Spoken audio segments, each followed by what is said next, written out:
Secretary of State Miliband. Thank you very much, Mr. Speaker. Mr. Speaker, families looking at soaring gas prices will be deeply worried about how they will pay their bills. And one of the reasons that UK households are particularly vulnerable is the government's failure on home insulation. Emissions from buildings are in fact higher today than in 2015. And I'm afraid to say the Secretary of State's record is abysmal. The fiasco of the Green Homes Grant, cuts to spending, a heat and building strategy originally promised for spring 2020, still not published, and no proper plan for retrofit. Will he admit that families this winter will be paying the price of the government's failure on home insulation? That at all. He will know. I think he got the dates wrong. It was 2021. It was Q1 2021. I was the Energy Minister who said that it would be Q1 2021. So he's wrong. It's still late. I want to publish it as quickly as possible. I can admit that candidly. But he talks about the Green Homes Grant.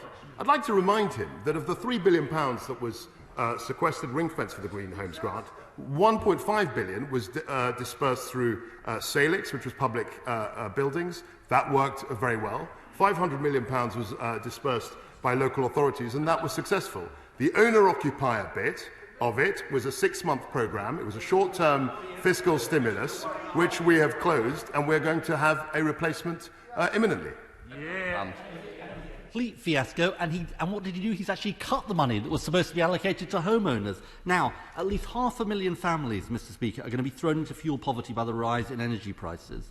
And on top of that, along with national insurance rises, millions of families are facing a £1,000 a year cut in universal credit in just 10 days' time. It is a Tory triple whammy made in Downing Street. Will he stand up for the millions of people deeply worried about their bills and tell the Prime Minister he should cancel the universal credit cut?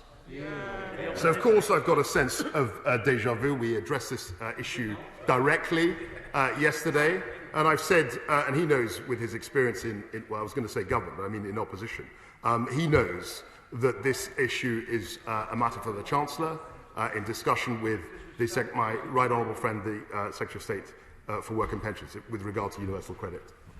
Stephen Metcalfe.